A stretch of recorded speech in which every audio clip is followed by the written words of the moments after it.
It's lights out and away we go.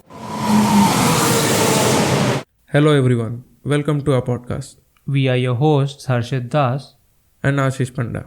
It's a podcast on F1 motorsport. We are gonna cover everything related to F1 world. So sit back and enjoy listening to us. As you all can guess from today's title, this is a continuation episode of the last one, part 2 of discussing about the drivers on the 2022 grid. Let's start by knowing about Pierre Gasly's motorsport career before the F1. And he began at the age of 10 when he finished 15th at the 2006 French Minime Championship. Gasly continued to improve his racing performance and 2011 saw him enter the French F4 Championship. He is the 2016 GP2 Series champion driving for the Prema Racing team and the runner-up in the 2014 Formula Renault 3.5 Series. Those achievements paved the way for his promotion to reserve driver for the Red Bull Racing Formula 1 team, bringing him one step closer to dream of achieving F1 glory. If there's one man who knows how big a roller coaster ride an F1 driver's career can be, it's Pierre Gasly. The Flying Frenchman made his Formula 1 debut with Toro Rosso, which is also known as Scuderia AlphaTauri since 2020, at the 2017 Malaysian Grand Prix.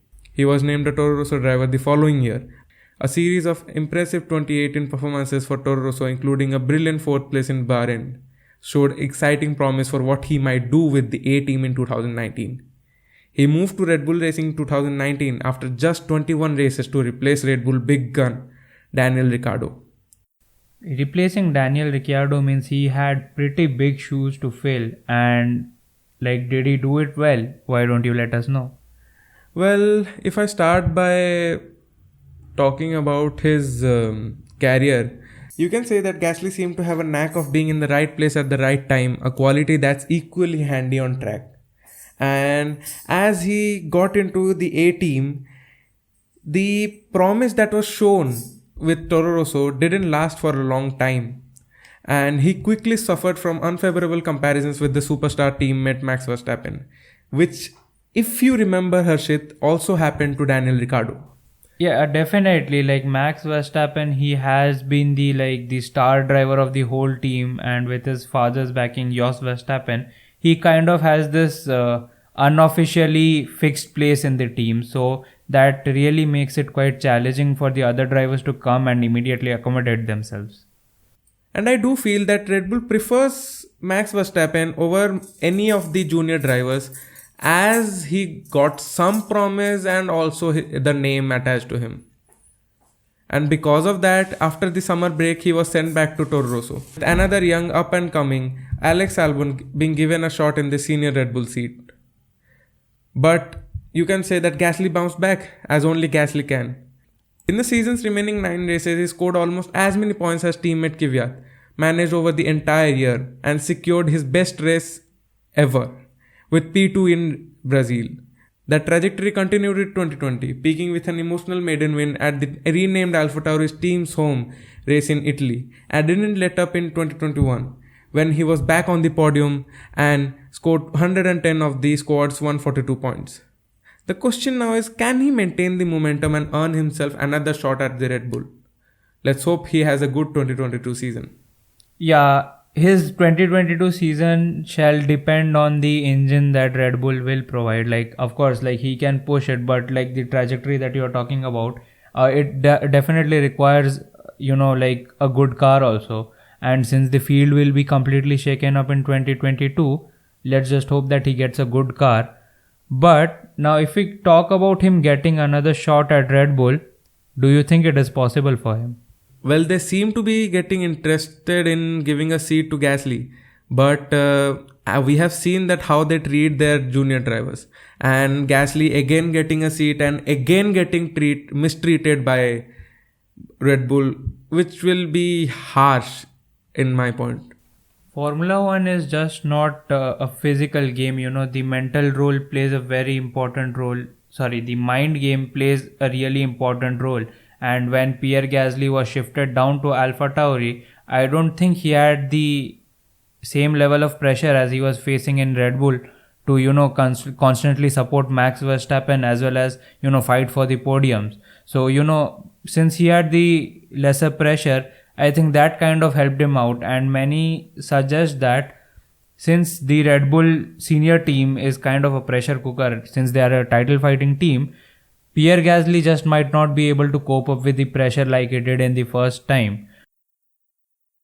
So I feel it's not more about the pressure that he will get by driving for Red Bull, because the last stint that he had with Red Bull, it was kind of great, but it got diminished because of the comparisons that he had with Max Verstappen. And when you have such type of comparison going on throughout the team, it definitely affects the mental condition to drive, to give your best performance. Yeah, definitely. I'll agree with you that when you are not performing in your best mental state, it shows it affects your performance on the track. But that doesn't take away from Pierre Gasly. He's definitely a world championship winning driver. So let's just hope that the 2022 season goes pretty well for him in the AlphaTauri, and maybe he gets another shot at a Red Bull senior team, or maybe some other team that is probably going to contend for titles or is competing in the front rows. Yeah, let's hope so. And our second driver for AlphaTauri is Yuki Sunoda. He is a Japanese racing driver, and if we get to know that how did he get into F1, Sunoda's professional motorsport career started in 2010 when at the age of 10 he competed in the JF Junior Karting Championship, ending in the season in P6. He was the 2018 Japanese F4 champion, and in 2019 also he received backing from Red Bull as a spot in Red Bull's Young Driver program. He finished third in the 2020 Formula 2 Championship with Carlin and made his Formula 1 debut in 2021 for AlphaTauri, with him impressing a Helmut Marko keen to get another of his talents into F1. Rumors of Sunoda replacing Kvyat for 2021 persisted throughout the year, and the move that many expected to happen was finally announced after the final race of 2020. While most who join the Formula 1 grid do so with experience of multiple tests to their name already. But this wasn't the case for Sunoda. Ahead of the 2021 season, he had only driven an F1 car twice. And a large reason why he hadn't driven in more testing or practice sessions in F1 was his physique. Yeah, 1 second. You said that he wasn't allowed to test cars because of his physique. I mean, yeah, I get it. He's kind of a small driver. Like, he's a bit short, but does that really affect his testing? Yeah, as being 5'2" and weighing just 54 kg, he required more preparation than most in order to withstand the high level of G-forces that comes with driving an F1 car. And because of that, it did affect the whole season for him, as it wasn't the smoothest rookie seasons on the grid in 2021, with him making a number of mistakes and struggling to match the pace of teammate Pierre Gasly. There were, however, signs of progress towards the end of the year, and he was ultimately retained for 2022. The Japanese driver is renowned for his aggressive driving style, with his late braking and overtaking drawing comparisons between himself and the likes of fellow Red Bull products like Daniel Ricciardo and Max Verstappen. And Marco saying that he has a unbelievable basic speed. And another trademark of his aggression on the team radio, with him often ranting furiously and explicitly during sessions. It's a habit that he said that he's trying to cut out. And we all have heard how explicit it can be. I mean, yes, in the heat of the moment, like drivers generally say what they shouldn't say, but then it's in the heat of moment. But Yuki has a bit, he does that a bit more frequently. But as you said, he's trying to cut it out. This, like, in 2021, this was a very good driver pairing. The dynamic between the duo was pretty good. And so for the 2022 season, since there are no changes, I think that the team dynamic should really be great. And Yuki having already, he couldn't perform in 2021 because of lack of the experience. But 2022 should not be an excuse for him, because he has driven the 2021 car for the entire season. So he has a decent amount of practice under his belt. And let's hope that this time Gasly as well as Yuki, they both contribute equally towards the points that AlphaTauri will score. Yeah, let's hope so. And Harshit, why don't you give segue to our next team? Yeah, so the next team And the drivers in there are Aston Martin and Sebastian Vettel and Lance Stroll. So we'll begin with Sebastian Vettel. So Sebastian Vettel is a German racing driver, and I think everyone in the sport really knows him. So let's just start with how his career was before he entered into F1 and see some of his progress in his junior series. So Sebastian Vettel started karting at a very early age and became part of the Red Bull Young Driver program in 1998, just aged 11 years old. His first taste of open wheel racing came in the German Formula BMW Championship, and in his second season in the series, he became a world champion in 2004. More Formula 1 testing opportunities followed with BMW Sauber in 2006 and once again combined those duties with another season in Formula 3 Euro Series. 2006 also saw Vettel take part in his first Formula Renault 3.5 series with Carlin Motorsport. He returned with Carlin Motorsports in 2007 and was leading the World Championship standings after the 7 rounds, but his season was cut short after being called up to Formula 1 duties on a permanent basis. Vettel began his Formula 1 career with BMW Sauber, making his debut at the 2007 United States Grand Prix when he was called in by the BMW Sauber team to replace Robert Kubica, who had suffered a major fatal crash in the previous Grand Prix.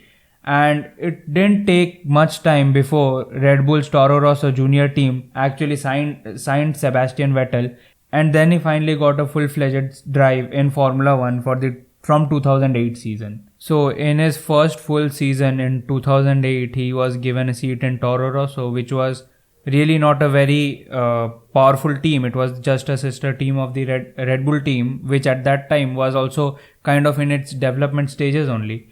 But he did have a very outstanding performance of the whole season, and that would be the 2008 Italian Grand Prix, where he put his car on pole position and he led the entire race and finished first. And at that time, it was Toro Rosso's only win.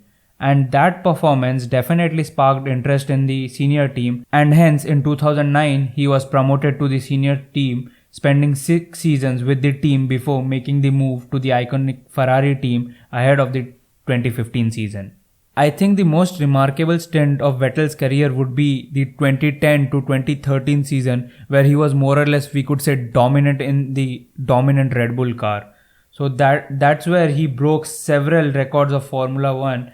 He, at that time in 2010, became the youngest ever F1 driver to ever win a world title, and till today that record remains unbroken.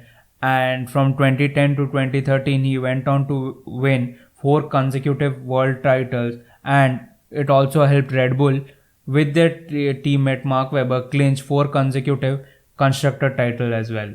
So now if we take a bit closer look at some of those seasons, in 2011, after he had won his first world title, his title defense for the 2011 season was a mighty one. With 4 races of the season remaining, Vettel became the youngest ever double world champion and also the youngest back-to-back world champion.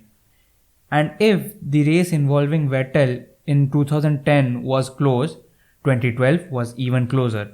4 consecutive race wins in Singapore, Japan, South Korea and India brought Vettel strongly back into contention.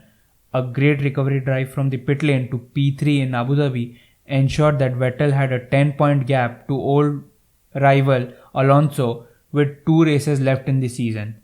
A nail-biting finale ensured with Vettel's battling P6 finish enough to clinch a 3rd world championship, just 3 points clear of Fernando Alonso's. 2013 season, I think, was probably his most dominant season, where he won 9 races in a row, which is a record in itself. And with it being his most dominant year, it was also the year where he won his last world champion till date. The 2014 campaign, though, would be Vettel's last at Red Bull. He won no race and got outscored by a rookie, Daniel Ricciardo. And then he got signed by Ferrari for the next season. He finished the 2015 season in P3, and a frustrating winless season in 2016 with a P4 finish represented a low point in Vettel's Ferrari career.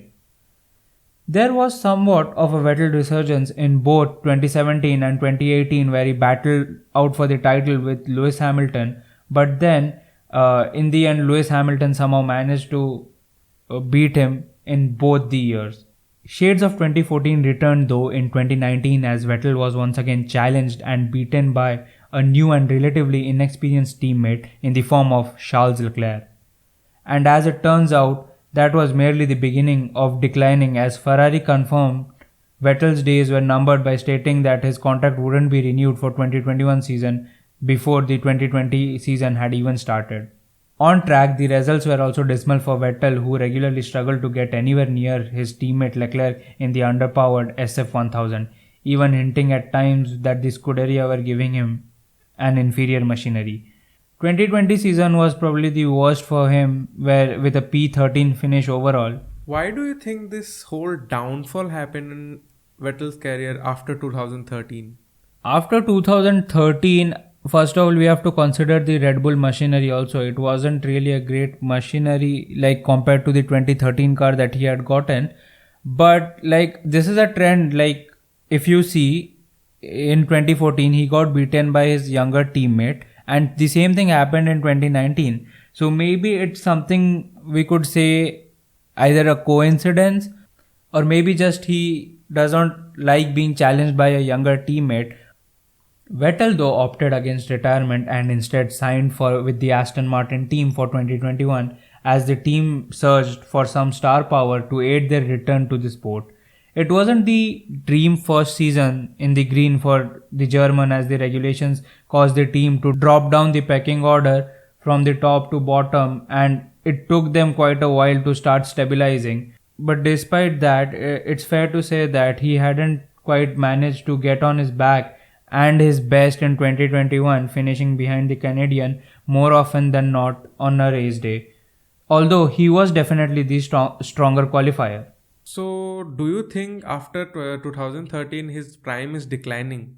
And is it also the reason that he is getting affected by younger teams, that he is getting affected by his junior teammates' performance? Now, to answer that question, like, is he out of his prime? Maybe, maybe not. Because, like, after 2013, I think he was in his peak performance in 2017 and 18, but Hamilton just got the edge.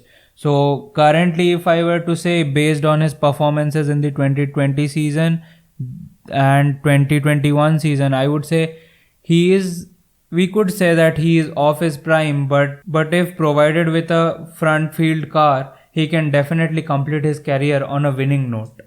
Vettel's trademark was always pure pace and of course his one finger victory salute in the chase to the checkered flag.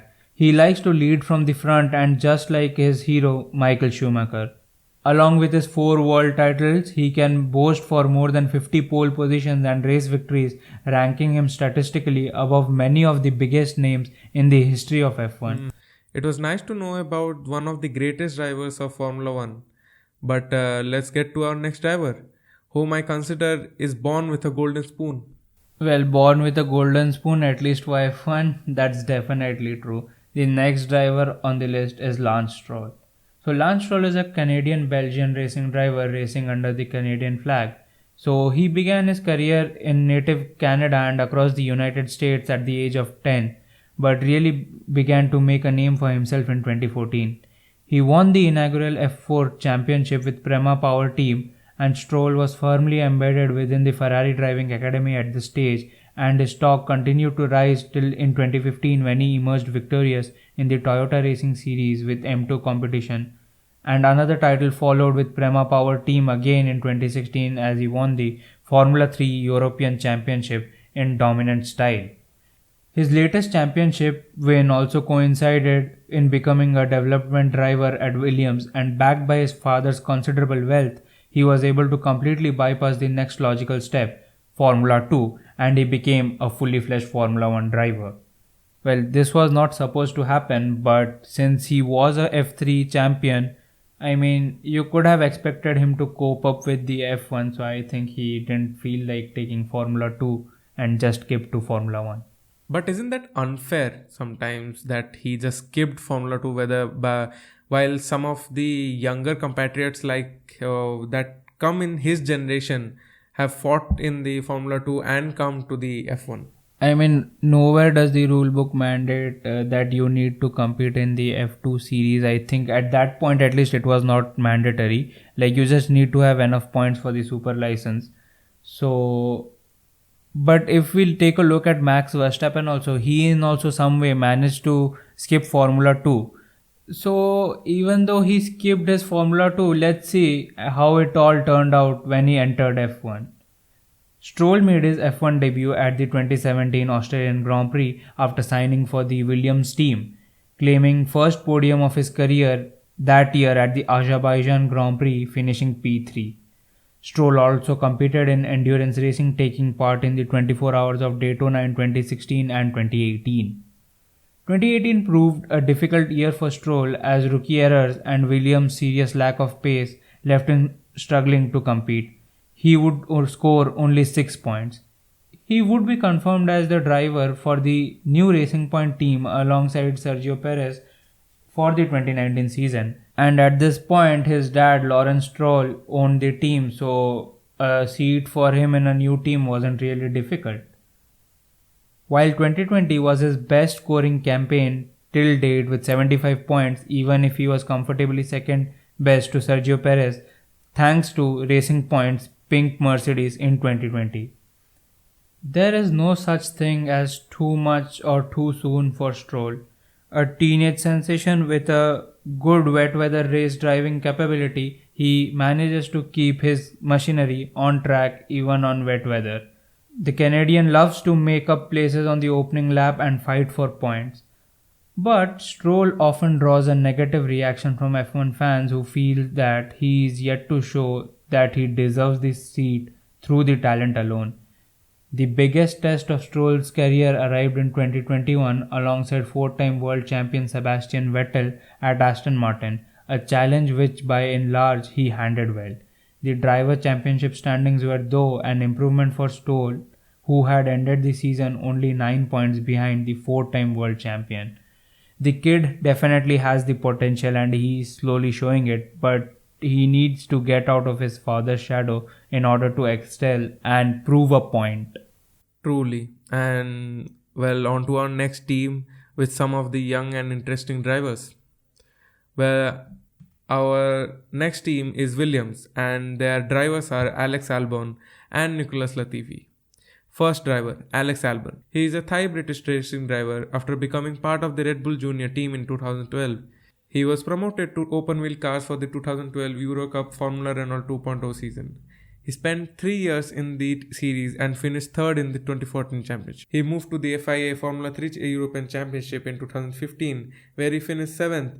He signed with ART Grand Prix to contest in the 2016 GP3 series and ended the season as a runner-up behind teammate Charles Leclerc.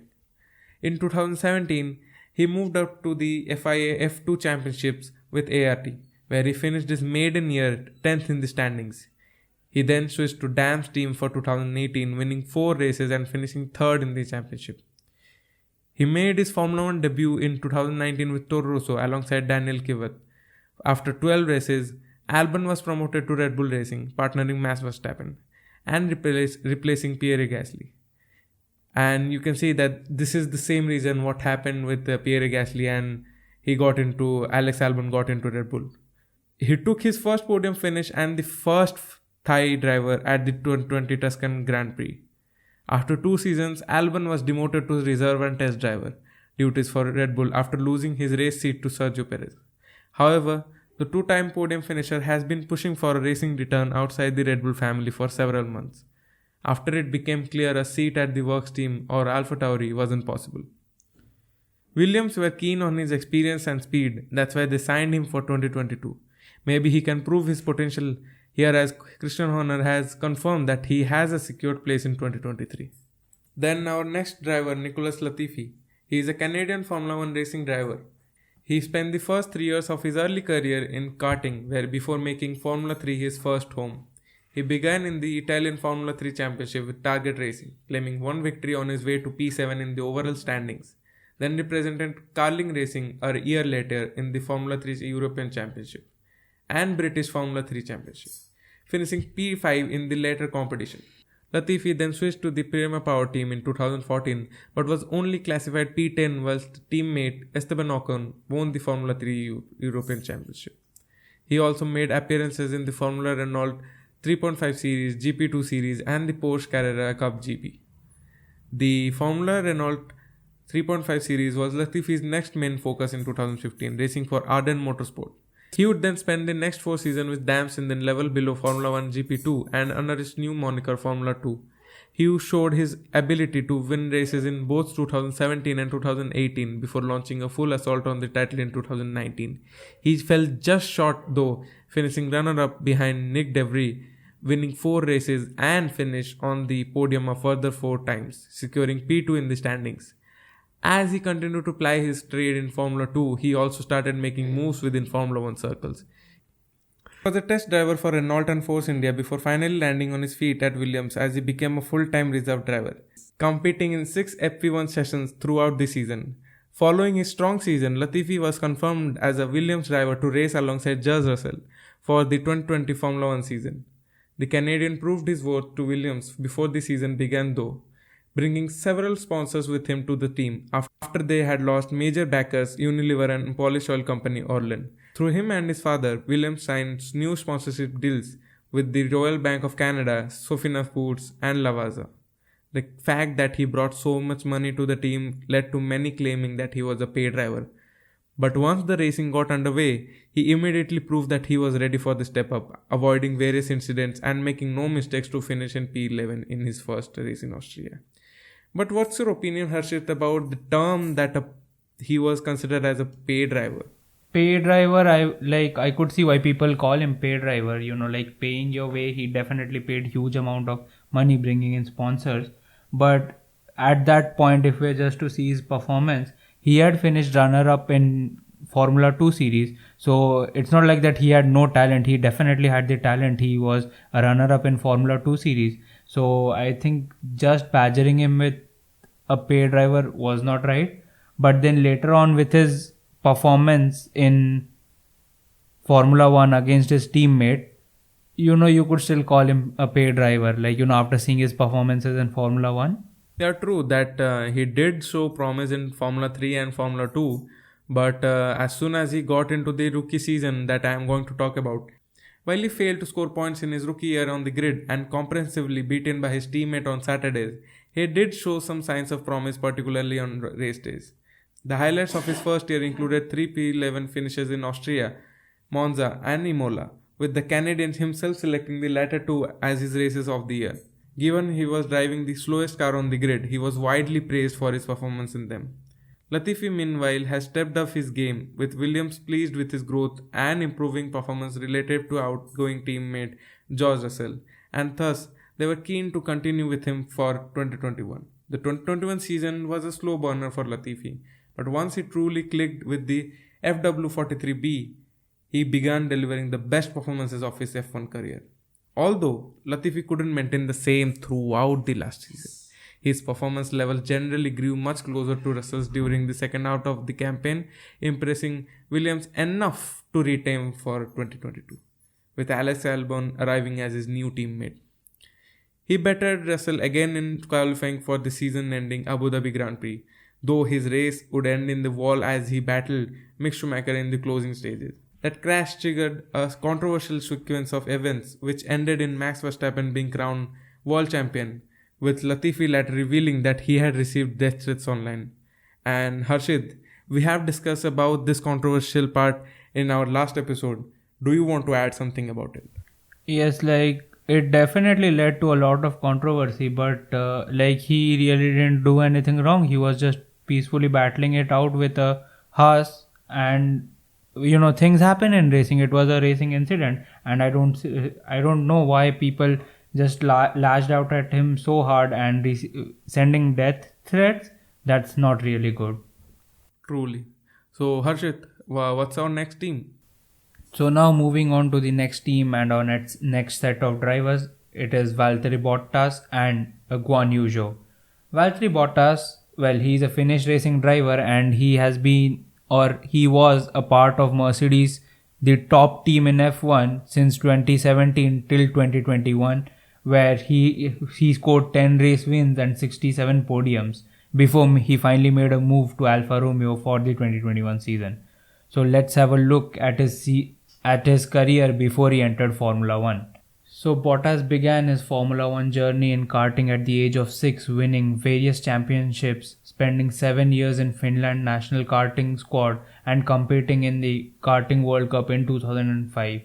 He later on moved into single-seaters and won both Formula Renault Euro Cup and Northern European Cup in 2008, getting 17 wins in 28 races, which is pretty impressive. After this, he began competing in the Formula 3 series, continuing to impress by becoming the first and only ever driver to win the Masters of Formula 3 title twice in 2009 and 10, finishing P3 in the F3 Championship in the year later.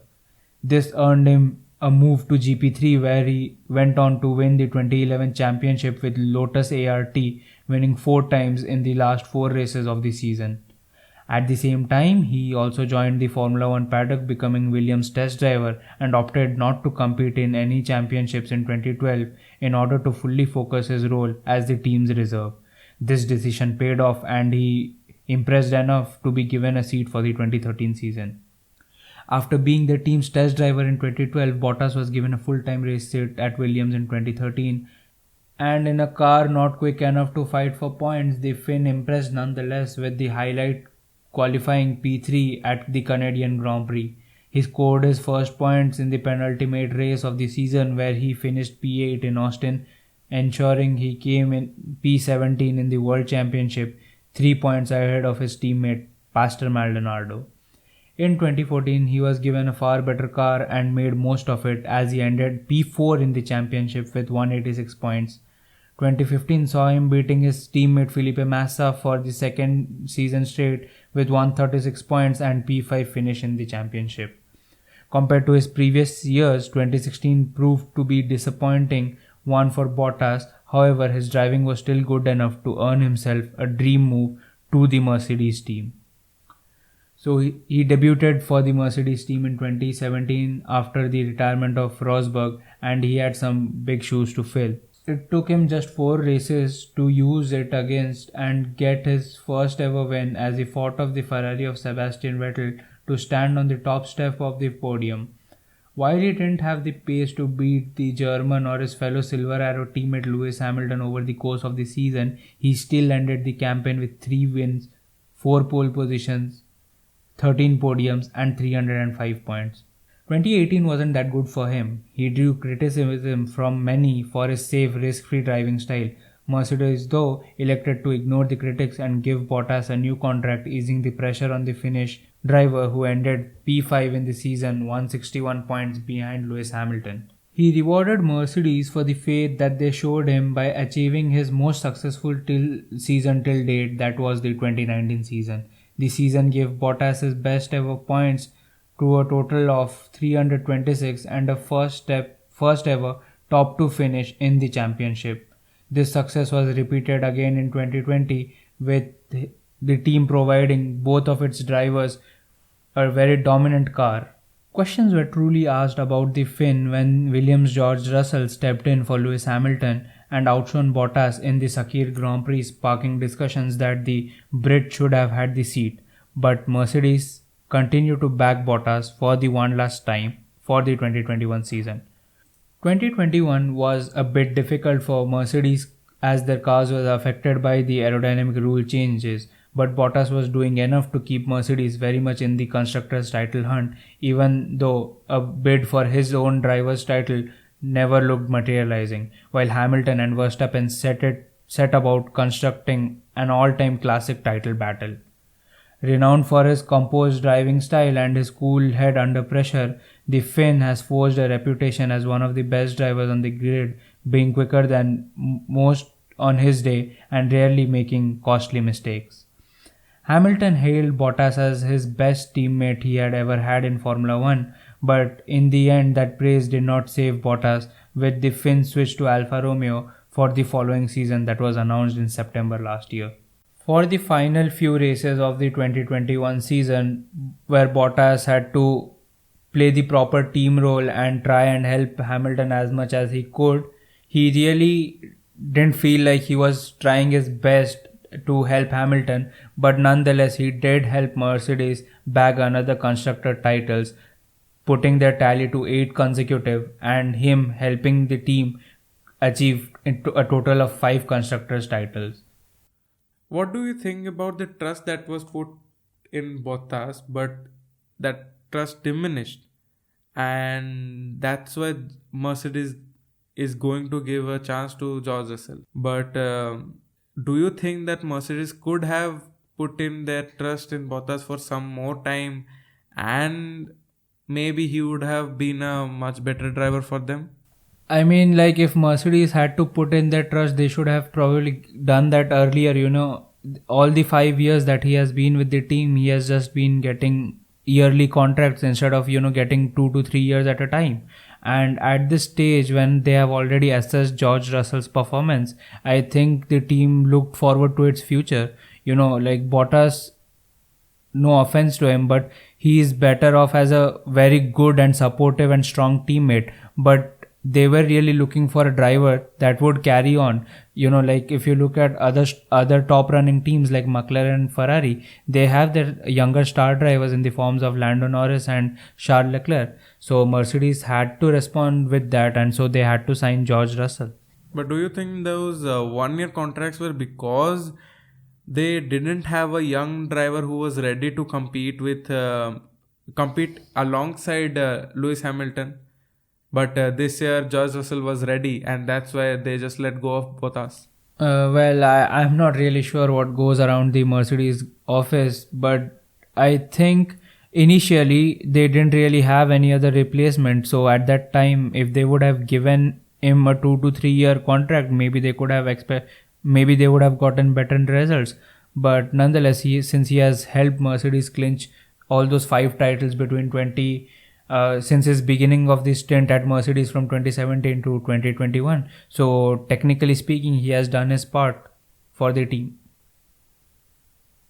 So now moving on to our next driver, Quan Yu, who happens to be a Chinese racing driver and is a newbie to Formula 1.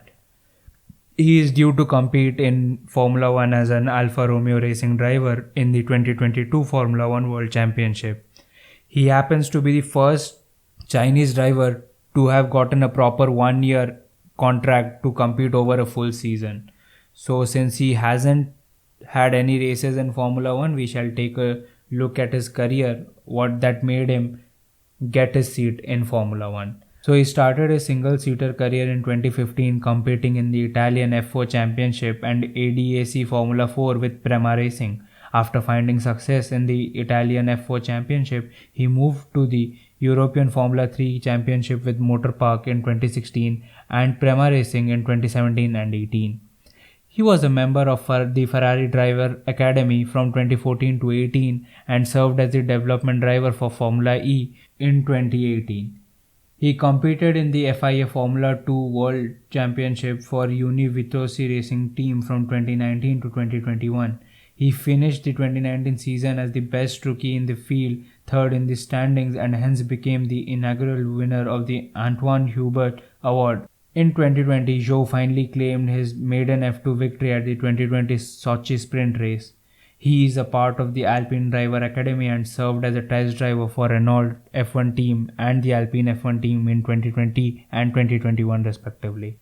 As he is a young talent, we can hope that he'll get that aggressive factor in Alfa Romeo's racing. Well, Alfa Romeo is having a great combination of experience and talent, but our next team has a combination of overestimation and controversy. Haas.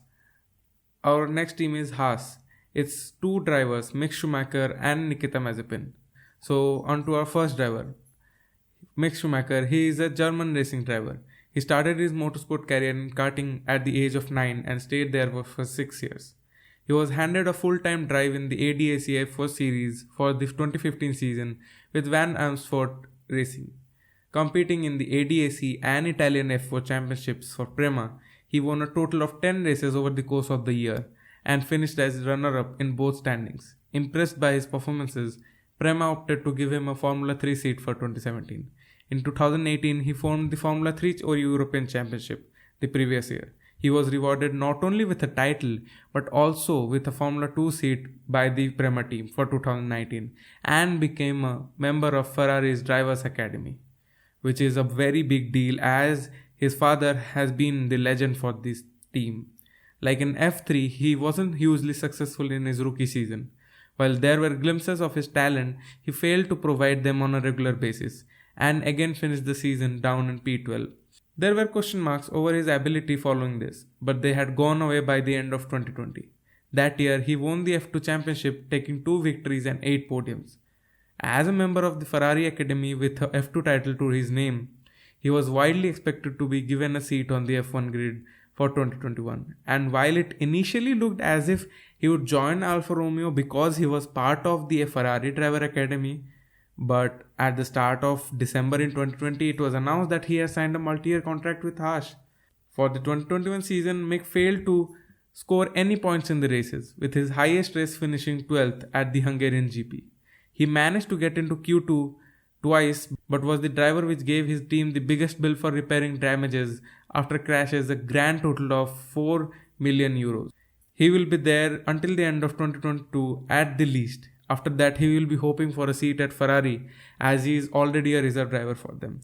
He is the third in his family to become a Formula 1 driver after his father, 7-time world champion Michael Schumacher, and his uncle Ralph. A huge amount of attention and expectation comes with that surname, which is why in the early days of his career, he competed at Mick Besch using his mother's maiden name. As he turned 15, he started using Schumacher name and today says that he doesn't feel any added pressure doing so. Of course, like Mick Schumacher is a great addition to the Haas team, but I think there is a very contrasting character when it comes to his teammate, the second driver for the Haas team. Yes, definitely. Our next driver is Nikita Mazapin. He is a Russian racing driver. After beginning his motorsport career in karting, as usual, Mazepin entered the world of single-seater racing in 2015 when he started driving for Joseph Kaufman Racing in Formula Renault 2.0. His name began to be mentioned in the world of Formula 1 as early as 2016 when he was at the age of 17. Force India hired him to be a development driver. He stayed in the role for 3 seasons. By the time he left, he has started to impress in the lower categories with an excellent 2018 season driving for ART Grand Prix in GP3, in which he finished the year in P2 with 4 wins to his name.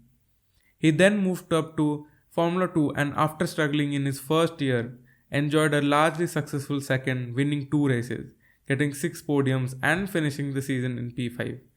Thanks to those performances and the considerable funding brought by his father, Haas opted to hand him a full-time seat for the 2021 F1 campaign. And this is kind of like the same case as Nicholas Latifi.